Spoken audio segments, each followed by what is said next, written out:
Weigh-In podcast is back. This week we're talking UFC Vegas 40, Aspen lad versus Norma Dumont. My God, man. There are a couple fights, I'm not going to lie, they're scattered throughout the card that I expect to be some bangers, man. I feel like there are going to be some fun ones that do not hit the judges' scorecard. But you can definitely tell the UFC is saving us, some good pay-per-views at the end of the month and giving us some pretty lackluster fights right now. Last week, we did get on the right side of things, a little minuscule profit, but all in on our girl Mackenzie Dern, man, and she let us down a little bit. Yeah, man, that was a tough beat right there. We came into the main event free-rolling, actually, and every single one of our main event props and the Mackenzie Dern money line didn't hit. We actually played the Rodriguez-Dern fight doesn't start round 4 as kind of a hedge to our Mackenzie Dern bet, thinking that Marina might find her timing on the feet if Dern couldn't get it to the mat.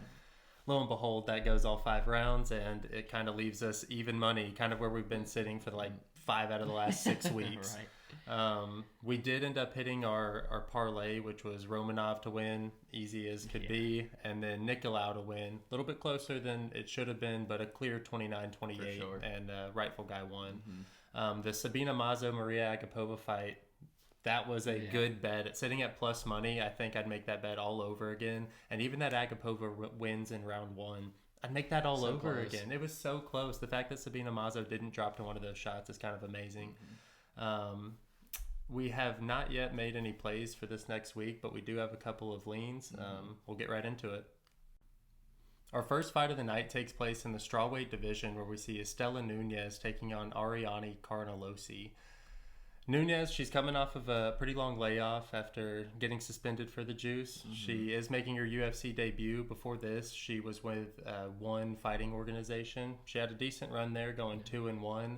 Her only loss coming to the current champion there in Angela Lee. Carnelossi, she's training out of Brazil at a camp called Inside MMA.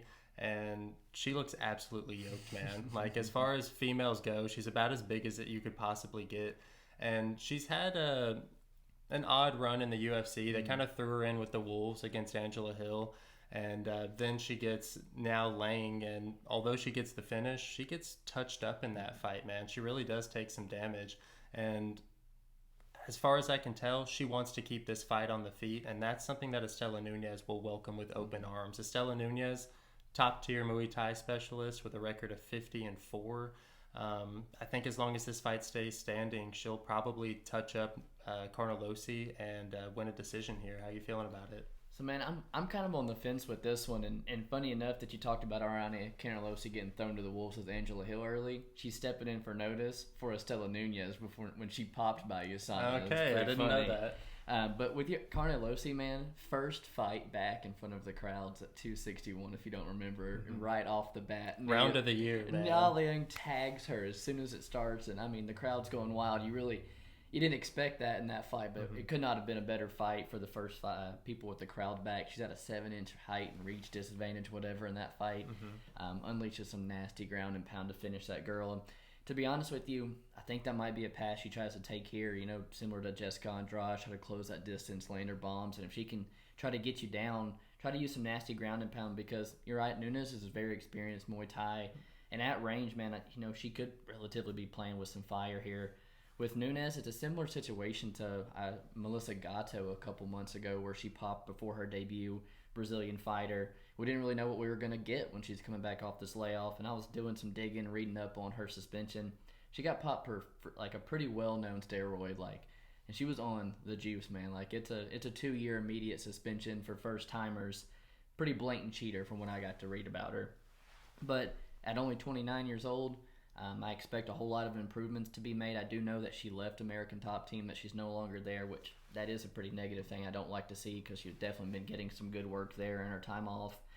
I'm going to go final decision, Carnelossi. I'm not confident on either one of these sides, and in my opinion, with so many question marks on Nunes, it's nice that you get her as the dog, but it's not really smart to play this fight. So I have to disagree here. I'm going to take Nunes, and I am leaning a little bit heavier on her. I think that Carnelossi's advantage that she might have if she can get it to the ground isn't there.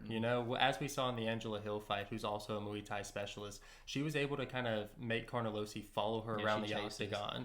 And honestly, when I look at Nunes's tape study, if she's half the fighter she was 3 years ago, she is super athletic, has great lateral movement, and I think that it'll probably keep Carnelossi guessing for as long as Carnelossi can stay on the feet. I honestly think Nunes will touch her up enough, just like Niang did in the opening round. Carnelossi has no head movement, and as long as she gives her that opportunity, if she's following Nunes will eventually find that timing and I think catch her. So I'm going to lean Nunes, I think probably by decision, but I wouldn't be surprised if Nunes gets this done inside the distance. We start off the first fight of the night disagreeing.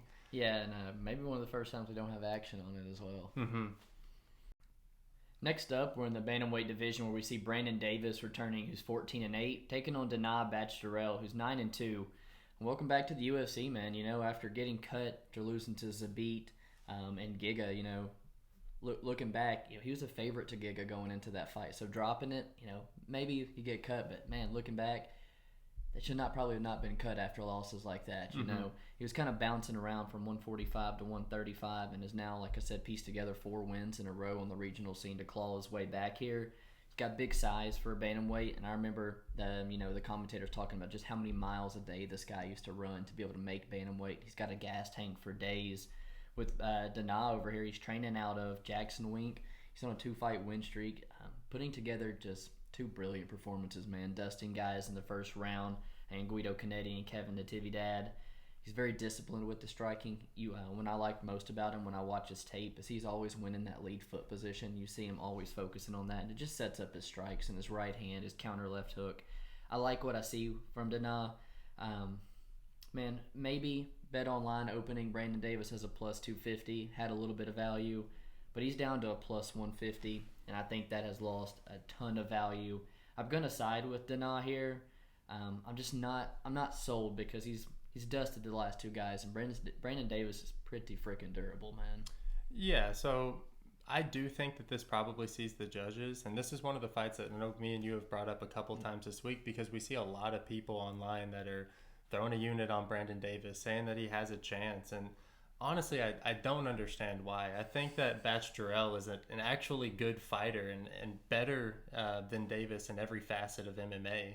I don't really have a problem saying that, just because of the performances that we've seen. The Alatang fight, it was a little concerning giving up 3 takedowns in that final round when it really counted. But I think that that's kind of like the story of Batgerel. He's going to make fights close, but he knows that he'll do enough to edge it out. I know that he didn't in that Alatang fight, but we've seen in those last ones, he's not even given it the chance to kind of pan out. And I think that although Brandon Davis is durable, he just isn't UFC caliber, and we'll see it again here in a tough matchup for him on his fight back. Yeah, don't quote me on it, but I believe when he was brought in as Jason Knight's striking coach. But dude, he is tough, and it worries me that he will be able to stretch this fight late, where Danaa has not been his last 2. We saw it get late, we saw it get sketchy. Brandon Davis is going to have some size, and I think he's going to try to use that size in the clinch to put him on against the fence, try to mix in some takedowns. I'm not overly sold that Batgerel just runs away with this one, but I'm going to go with him as well. So, when you say that he's not going to run away with it, I kind of agree with you there, man. I think that he'll probably win this 29-28. I think more so 30-27, but I could see him making a lot of these rounds close just because of the lack of volume that he has and every single fight that we've seen so far. Yeah, Davis was delivering UPS packages last week. I don't think he's winning this fight. Clarksville, stand up! Nate the Train in the UFC, baby! Nate Landwehr takes on Ľudovít Klein in this super exciting matchup at lightweight. Both guys actually coming off of losses. One definitely more devastating than the other. Yeah. Nate, he got KO'd by Julian Erosa's flying knee. Where Klein, he just kind of got Trezano'd, where, Trezano is able to edge out a decision in a super boring fight and turn an excellent KO artist in Klein into, kind of a shit show of a fight.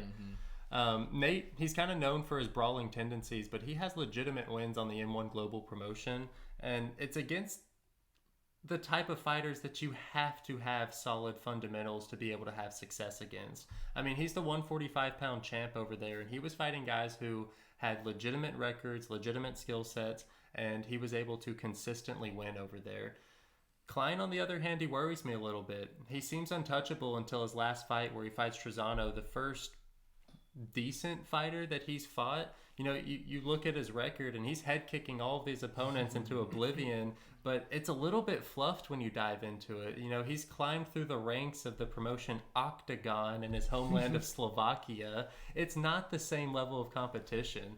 Nate flew to Russia. He put himself in the worst position possible and has come out on top consistently. He gets caught and lacks head movement, which is a little bit concerning, knowing how very concerning hard-hitting Klein is. But I don't think that Nate's as chinny as people are saying, and I think that he'll make this much closer of a fight than the 3-1 odds might imply. I mean, I'm all the way on Ľudovít here, to be honest with you, man. The guy's out of Sanford MMA, 26 years old, very experienced, and you know for a long time he's a guy that I've really talked about and been high on. Mm-hmm.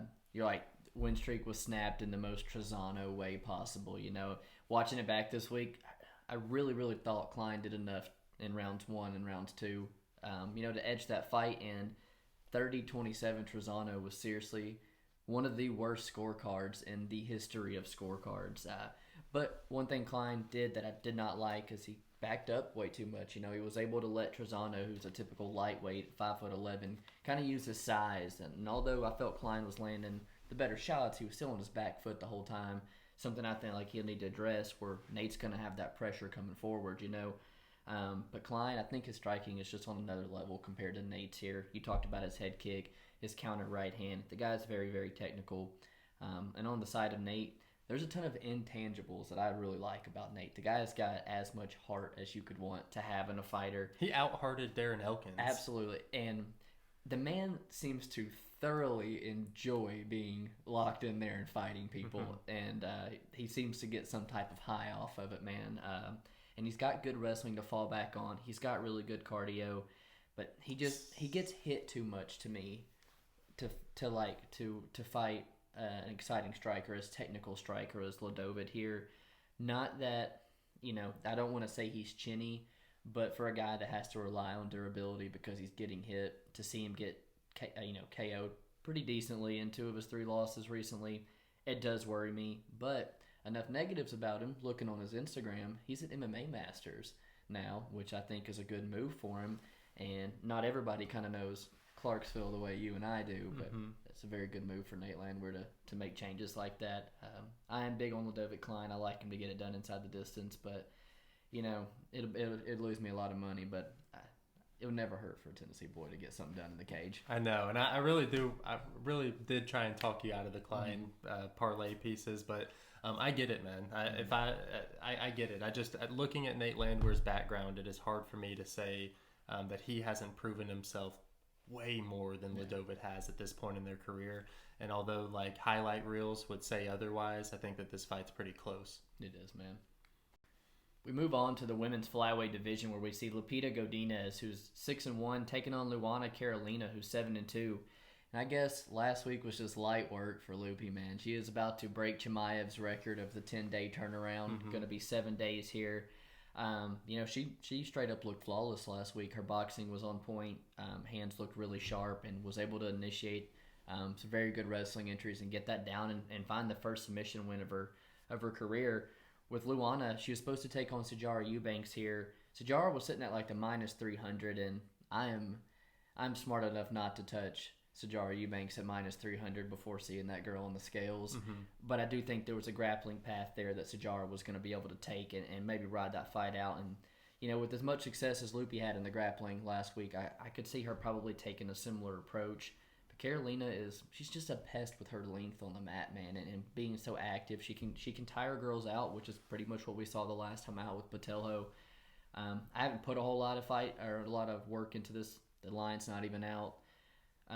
You know, I don't even really honestly have a pick for this one. Let me hear what you have to say about it. I kind of have a somewhat lean right here, man. First off, shout out to the Las Vegas Athletic Commission for even allowing Lupi to take this on a 1-week turnaround. Judging by this week's tape study of her, she looks like she'll be a handful for anyone in that strawweight division. She does. It's the flyweight division where I don't know if she's going to have that much success, man. she's facing a girl in Luana Carolina who will have a 4-inch height advantage coming into this and an 8-inch reach advantage. Carolina is one of the bigger girls for flyweights, and we already know that she is because in her last fight she missed by 3.5 pounds, and she actually came into the UFC off the Contender Series fighting at bantamweight. I want to make this clear before I say this. Lupi is a far better UFC prospect and is a far more talented fighter than Carolina, but she might have made a mistake riding her high off this win last week. Carolina, long with really big kicks, and I think that there's a really good chance that she's going to be able to utilize her size and push Lupi up against the cage like she did against Botelho in that second round. And even if it does become a scramble, again, those long legs, being able to wind up in a dominant position in those scrambles is another area I think that she's going to find success in, just like that Botelho fight in the third round where she lost position and ended up giving up that fight to Carolina just at the final 2 minutes. This is a tricky fight, but I'm excited to see where the line comes out because I got to imagine that Godinez, having just put out an excellent performance last week, she's going to be favored pretty heavy. Going to get some love. And if I can get Luana Carolina at plus 200 or better, I'll be playing her. I don't know if we'll actually get that line, but I do think that that's worth taking a stab at. They make a weight class for a reason, and as far as women go, I think that those pounds add even more to the likelihood that a woman would win. I don't hate it whatsoever, man. I'm really interested to see this line as well, and if Carolina is that big of a dog, she's going to be the much far bigger girl in this fight. And if Lupi's looking to grapple, man, I think Carolina's going to put up a whole lot bigger of a fight than her last opponent did on short notice. And you think about it, Lupi's 5'2". She's small for straw weights. Yeah. She'll have problems with Joanna Jędrzejczyk whenever she fights the upper echelon. So. Again, I'm glad that we're both seeing it. I'm excited to see the line, but I'm glad we're both kind of seeing that there is a path for Carolina, as bad as she is. Our next fight takes place in the welterweight division, where we see Danny Hot Chocolate Roberts taking on Ramazan Emeev. Danny Roberts, he's a fighter training out of Sanford MMA. He's exciting to watch, and when he's on the feet, he's a threat, man. He really does have a strong striking game for sure. But he is a little bit chinny, and he shares a very common trait with other UK fighters, and that's where he can get out-wrestled by anybody with a lick of wrestling, man. Ramazan Emeev is someone that I wasn't a huge fan on whenever he first burst into the scene, but he has grown on me, especially as a bettor. He's grown on me. I definitely expect this to be the fight where he grows on a lot of people as well. He's a Russian-born fighter that came into the UFC off that M1 Global scene. He has gone 5-1 in the UFC since entering it, and he's still searching for that first finish. And I personally think that Roberts is the perfect opponent to give him that first finish. Roberts has been finished in all 5 of his losses, 3 of them by KO and 2 of them by submission. And I really do think that Ramazan Emeev will easily find this fight to the ground and eventually get the submission over Danny Roberts, securing his first UFC finish. So I'm 100% on the side of Emeev here. Him and Klein, my biggest bet, biggest parlay for me of the night. With Danny Roberts, you're right. Anybody with a lick of wrestling is going to be able to take this guy down. He ends up on his back majority of the fights. And even when he's on his feet, that's where he's the most dangerous. But man, he's a little wild sometimes. He'll duck his head and just throw the left hand. Looks like he's eyes closed, not really caring where it lands. And now he's been out for over 2 years, dealing with injuries and stuff, having to come back. You talk about his durability already being a concern. It's the first time in a small cage, and you're going to have to keep a Russian wrestler off of you. I don't see it going very well, man. With Emeev, he trains with Amari Akhmedov and Magomed Ankalaev a whole lot there in Russia. But one thing I've said, I think he's going to win at 100%, but he's kind of been stagnant, I guess, to me. It doesn't look... Each fight, I don't leave that fight saying Emeev looked much better this fight, or I see improvements in this fight. Emeev takes you down, he wears on you, grinds you out to a decision in every single fight, and it doesn't look like anything's changed. I do get, this dude goes out on his shield all the time, and if there's a spot for Emeev to get it done, it is going to be here. He's an ex-middleweight, so coming down to 170. He's so strong in the positions that he finds himself in a whole lot of time in the grappling. I trust this guy's cardio. I trust the Russian wrestler to at least bank 2 of these rounds that he needs. I think a 30-27 easily wrestling decision is what's going to come from Emeev. But yeah, man, Roberts is probably one of the least durable guys I've seen. I would not mind for him to get his back, choke him out, something like that in here. Mm-hmm. And it's just a matter of time. We saw him Emeev coming into the UFC, and 4 of his 5 fights before entering the UFC, he was getting those submission finishes. Right. So it is just around the corner. He just needs the right dance partner. I'm with you. Our prelim main event is in the middleweight division, where we see Andrew Sanchez, who's 12-6, taking on Bruno Silva, who's 20-6. And this, honestly, man, is one of the more exciting matchups for me this week, and I think it's in a perfect spot to catch some, a lot of attention on Saturday. With Andrew Sanchez, he's made a camp switch, and he's looked to be an AKA since June. That's something I really like to see. It's not just an 8-week camp. The guy's been there for 4 months, and seeing that he's a 2-time national champion wrestler himself, he's getting to wrestle with DC, with Kane, with Abubakar, Islam, Duran Win, you name it. I mean, I really don't think he's going to throw 4 months of a game plan wrestling away in this one, because I do see a clear grappling advantage for Andrew Sanchez here. With Bruno Silva, though, I mean, man, the dude's won 15 of his last 16 fights, and there's a lot to love from this guy on the feet. You'll see him dig to the body. He's got a nasty clinch. But when you also look to his record, you see him subbed in 5 of his 6 losses. So you do know that he does struggle on the mat. And watching that Wellington Thurman fight, you could tell that he came from that M1 scene where it was ropes, man. He struggled getting off the fence. He could not get his back off the fence. And we saw Thurman get his back twice and just kind of get eager and get shucked off the top. I think Sanchez is going to have opportunities for his wrestling to at least be implemented in here and test the gas tank of Silva. He entices me as a dog, man. How about yourself? So, yeah, I agree that Sanchez has all the tools to win this one, you know? And I think that a lot of people, just like, who is the other guy on this card that people, Brandon Davis, they're going to be throwing a unit on Andrew Sanchez because they think that he has a chance to win this fight. But the fact of the matter is power is the ultimate equalizer, and Bruno Silva, probably one of the more devastating power punchers that we see at 185 currently, hasn't really had the opportunity to show it. And like you said, he did show some major red flags, getting his back taken twice by somebody in Wellington Thurman. But Andrew Sanchez has really shown some major red flags too. It's like, thinks he's a karate striker. Yeah, he knew going into the Mahmoud Murata fight that he was a 4-time All-American wrestler, 2-time national champ, IBJJF world champion, and still thought that he could outstrike the Floyd Mayweather-backed Mahmoud Muradov. I mean, that's low fight IQ if I've ever seen it. So, personally, I think that, like you said, this is in a great position. I think it's a great fucking fight, and it'll probably be a banger. But I think laying your money on it either way is kind of a bad move. Bruno Silva definitely hasn't done enough to earn himself a favorite spot against somebody in Andrew Sanchez, who has some pretty good UFC wins under his belt. So, personally, I think I'm going to lay off. I'd like to see, and I think the UFC would like to see, a Bruno Silva knockout. Yeah. But like you said, Andrew Silva has the tools to do it. Is he going to do it? I don't know. I hope he gets chin checked.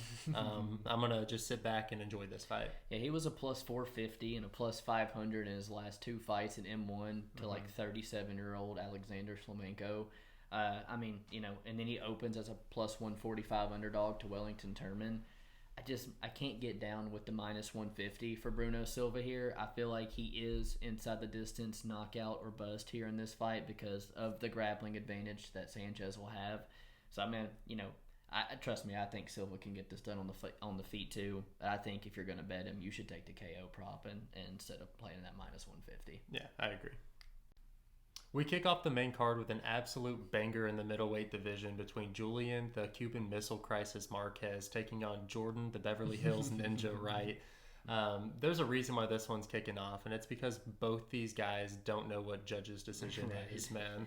Marquez, he's 2-0 since his return from a pretty serious arm injury that put him out for 2 years, and since returning, he has made a statement, getting finishes over both Maki Pitolo and Smilin' Sam Alvey.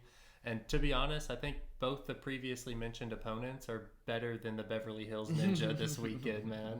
But there is a sliver of a chance that Wright could pull something out of his ass, man. For what it's worth, he's dangerous on the feet until he gets punched in the face. He does not like getting hit in the face, and you can tell. Sure. Via Instagram, he is getting work with Derek Brunson, which is a good training partner at his gym at Dynamax MMA, but it's no match for Marquez's head coach, the legendary James Krause. I do think that I don't know about legendary. He told old Elliot he was up 2 rounds last week. Oh shoot! Yeah, he did make a big old mistake there. I think the under 1.5 is lined at like minus 125-ish right now, and I think it's an absolute steal, man. I think one of these guys folds in the first round. My prediction is definitely Marquez round 1, but fuck, man, I can't see this going past 5 minutes, and I do think that Jordan Wright will probably fold just like he did in the Buckley fight. Yeah, I don't know how long it's going to last, but it's not lasting 15 minutes, and I would bet every single penny I have on that.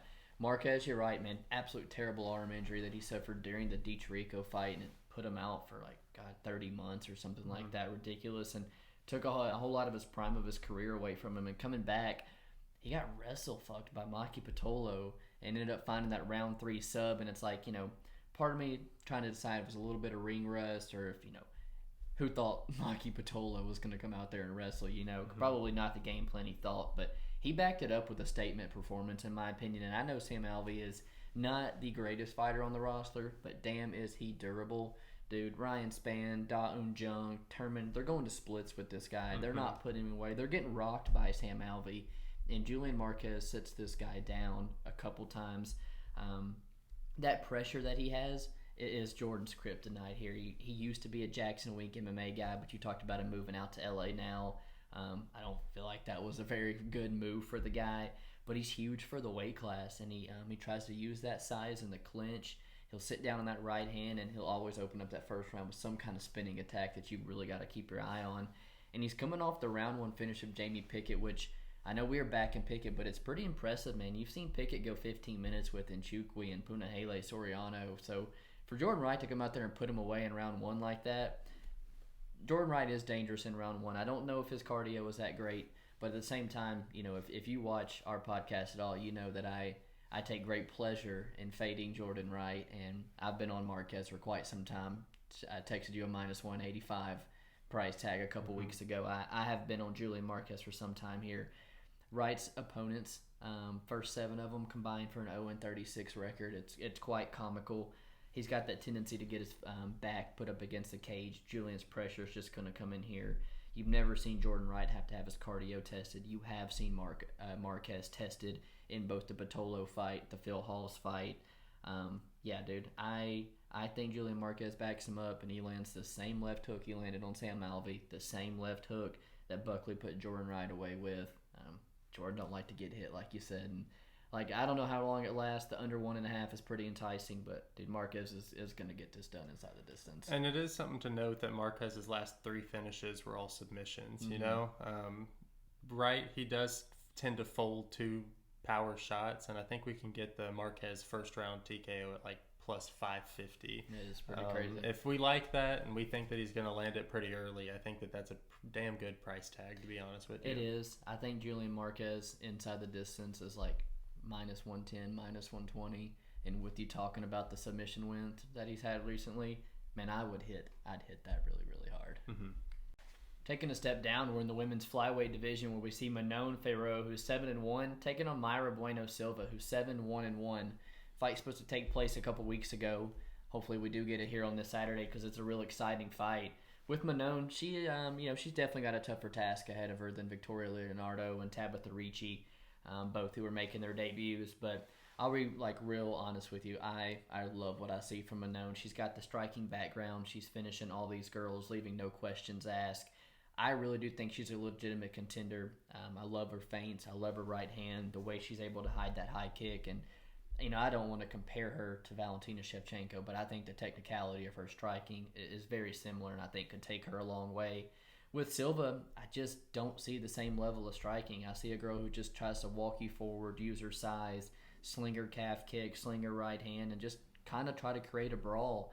She's never the one that initiates any of the takedown. She's pulling arm bars off her back, and I don't think Fiorot is going to initiate into the grappling. I think we see a standing fight, which I really do favor Manon in. So I'm going to go with Manon. I'm pretty heavily on her here, but I think you're a little bit seeing it different. Yeah, man, this is one of the kind of mush bets of the week for me. I know a lot of people are on Fiorot, and a lot of people are putting her in parlays.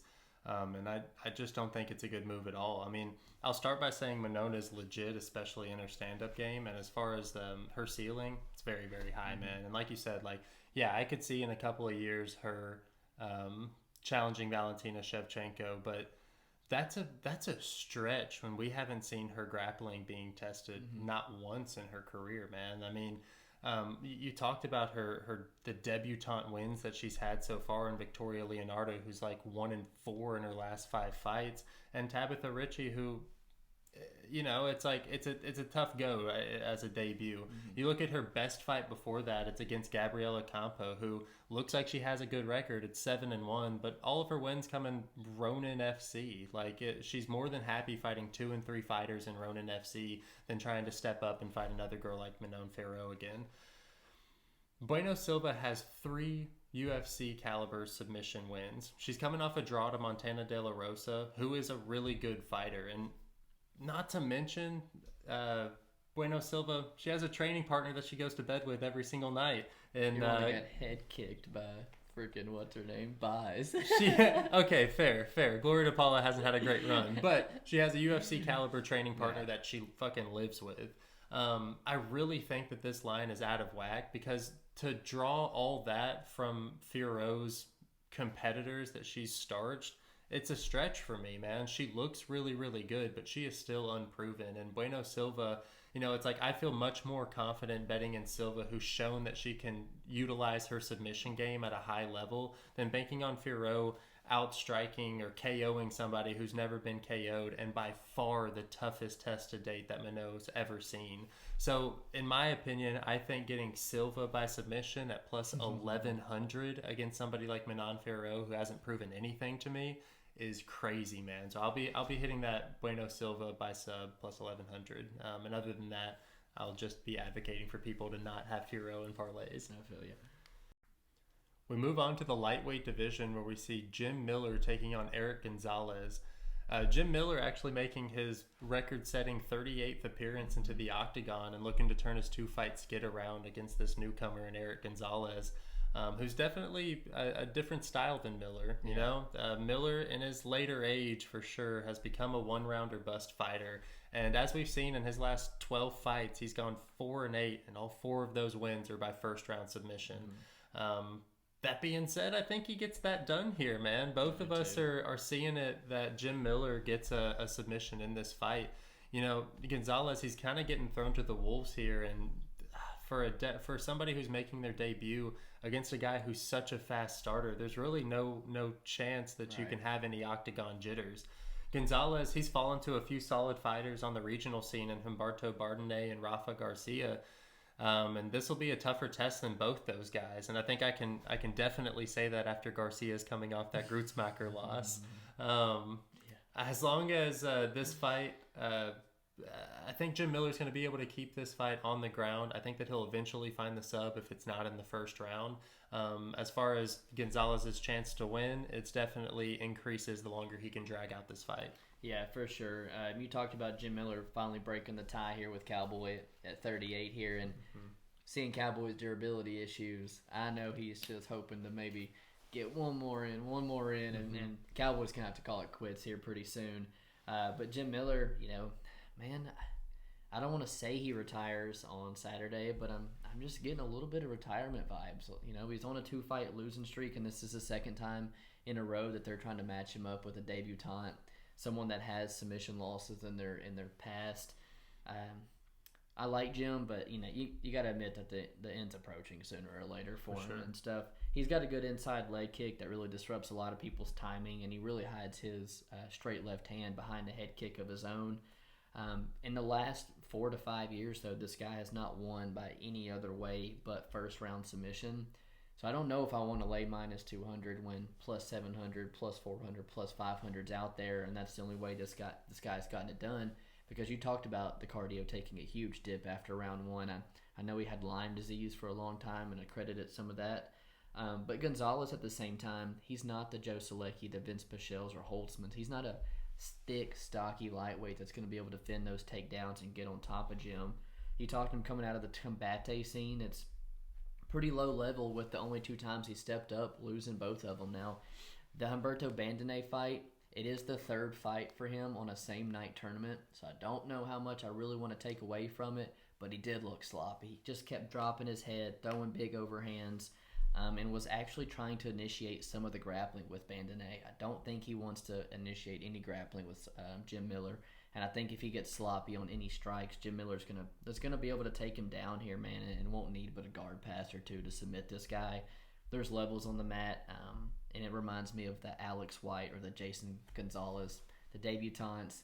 Jim Miller's on a little bit of a slow streak. Let's feed him a debutant. He's going to submit in round 1, and that's how I see it happening. Let him right off into the sunset after this one. For sure, man. So with Jim Miller, inside the distance, it's plus 200, but his sub is plus 240.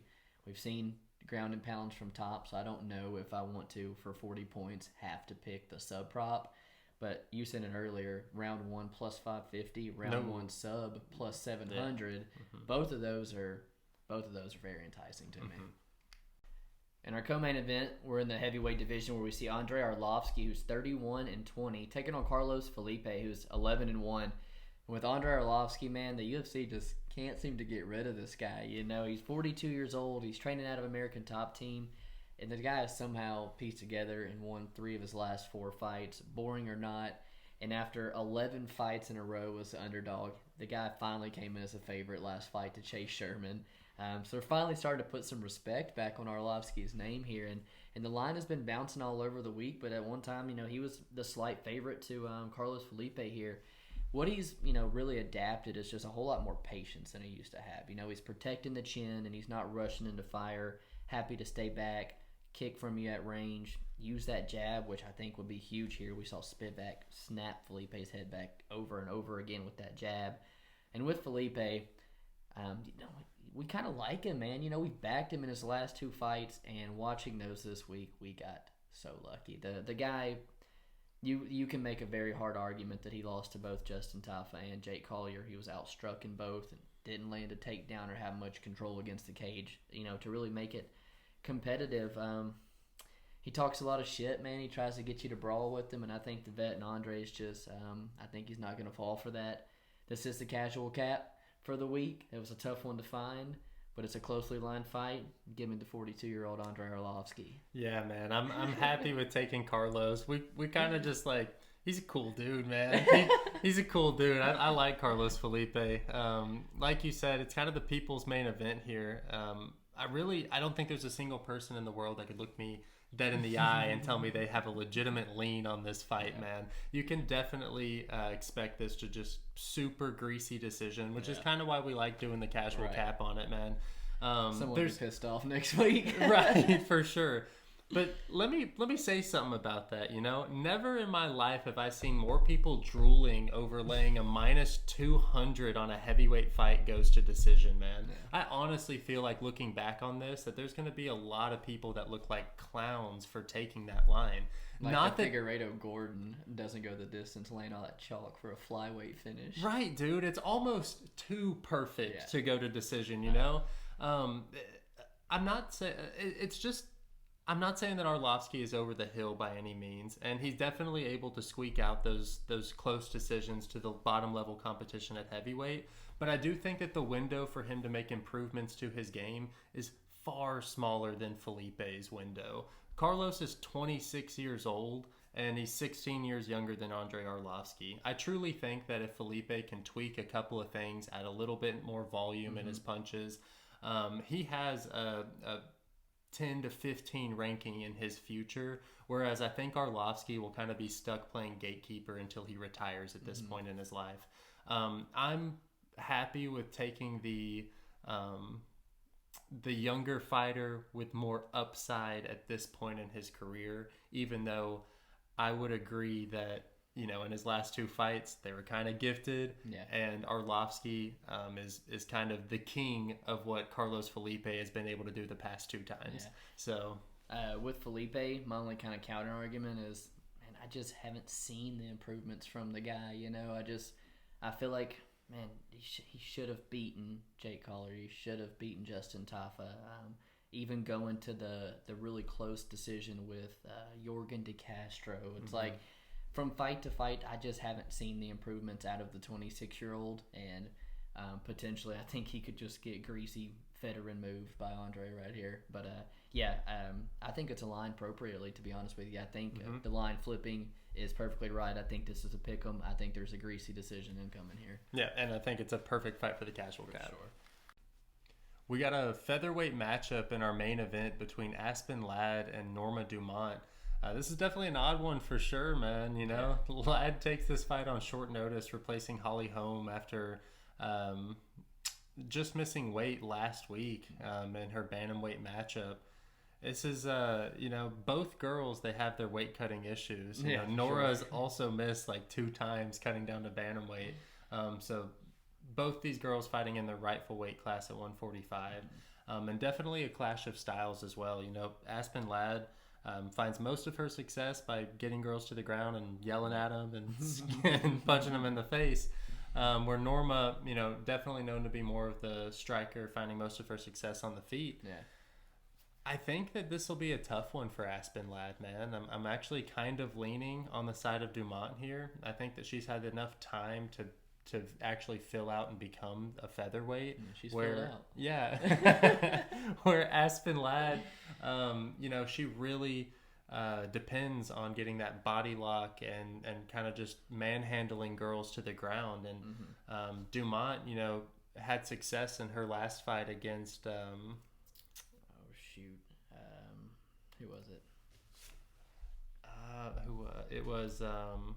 Spencer. Yeah, Felicia Spencer, who's a much bigger girl than Aspen Ladd. Yeah. I think Dumont's gonna have her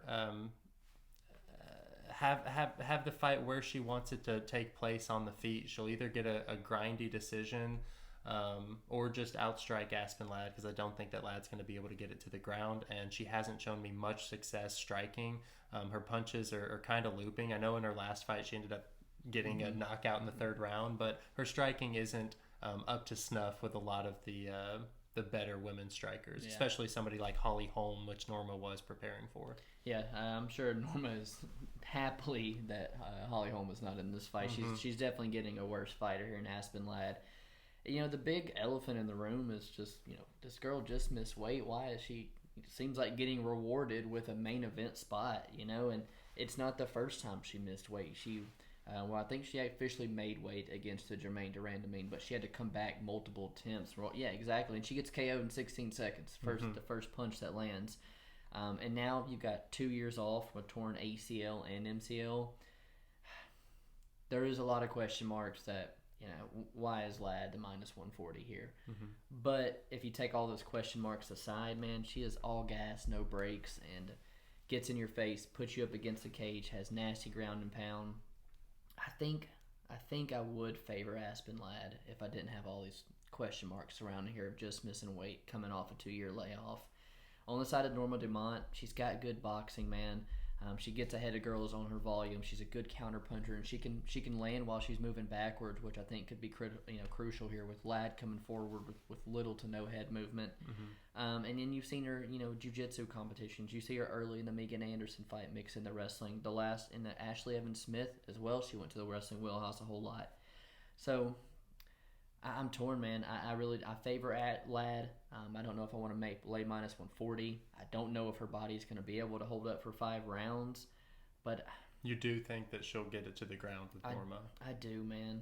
I do. Aspen Ladd's a big girl. She's physically strong, where Norma carries a lot of weight in the booty, in the thighs. Yeah, some thunder thighs for sure. I don't think when they lock up that she will be as big as Ladd, physically as strong. But like again, I don't know if Ladd's body is going to be able to hold up the whole 25 minutes, and I don't know if Norma will be able to put it on and get it out of there. Man, I would have told you the last 2 main events did not go the distance, and they absolutely did. So take everything I say with this one with a grain of salt. To be honest with you, we've kind of learned to lay off the main events. Yeah, we sure have, man. Aspen Ladd ever so slightly, just because I have to make a pick, but I won't be betting this fight whatsoever. I couldn't agree more.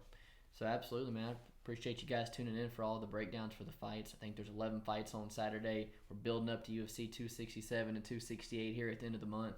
But as always, we're going to go down, recap it a little bit. If there's a fight of the night, everyone needs to pay attention for which one's going to be. Yeah, it's got to be one that is one part of our big 3-unit parlay this week. In the Julian Marquez versus Jordan Wright fight. We don't think that fight sees the judges at all. They don't see 5 minutes. It will be absolute fireworks from start to finish, and you can guarantee it. What about yourself? And it's in a perfect spot, opening up the main card, too. For a lot of eyes. I'm going to steal the prelim main event that should get a lot of attention as well between Andrew Sanchez and Bruno Silva. Bruno Silva's twice the striker of Sanchez, and Sanchez is twice the grappler of Bruno. Two styles are going to clash. Some middleweights that have produced some finishes in their last couple, whether it's, them on the receiving end or producing it, man. I think that one's going to be fireworks. I'm real happy about that one. Is there a fighter that stands out for you? Yeah, the fighter to watch has got to be who I'm taking in the casual cap challenge, Carlos Felipe.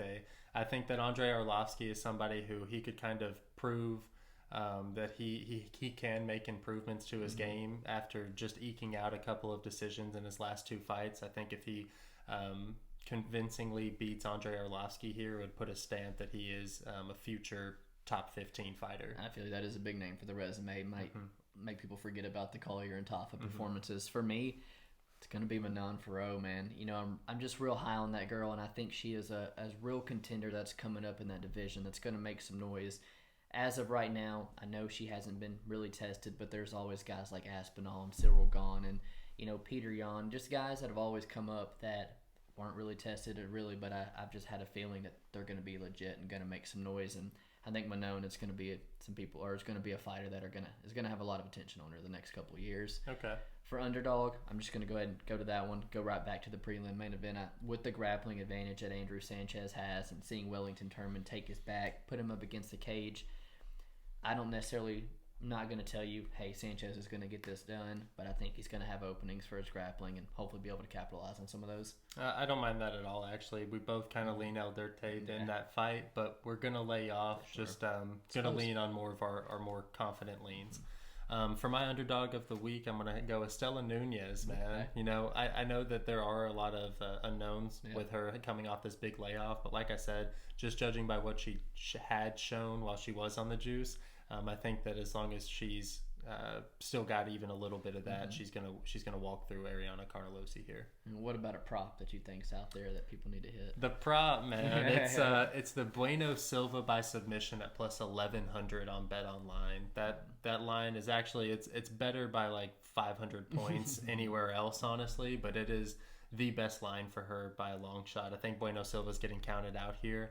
And I think that she's live for a submission on Saturday. I think with the bets that you and I are going to release, we're probably just going to go with the Jim Miller sub potentially. Maybe not try to get picky with it. It's already at plus 200 or better. The guy's not won any other fight in the last 5 years other than first round submission, which you can get at plus 700. I do think that's a prop that degenerately I'm going to hit. But I don't want to be greedy for the podcast. I think this guy's going to sub Erick Gonzalez on Saturday. 100%. And my best bet, probably something you hate and disagree with. And personally, it hurts my heart to go against the Clarksville boy and Nate Landwehr. But, man, Ľudovít Klein, he's very talented on the feet. And I think if Nate gets this done, he is going to have to walk to some fire. And I don't know if he's going to be able to do that, man. I know for one thing that'll be a banger of a fight for sure. My best bet, it's got to be Ramazan Emeev here, man. I'm really high on Ramazan Emeev finding his first finish in this fight, and I think that he's the side all the way around. I couldn't agree more, man. I think he easily beats Danny Hot Chocolate on 100%. Saturday. And that does finish out our 3-unit parlay with that Marquez and Wright not going the distance. Feel real comfortable about those two and planning to release it here pretty soon. Appreciate you guys tuning in again. Hop in the comments there. Let us know who you have in the main event. Let us know who you have in the co-main event since Casual Cap's on the line there. The People's Main Event. The People's Main Event. And we'll see you guys next week. Peace.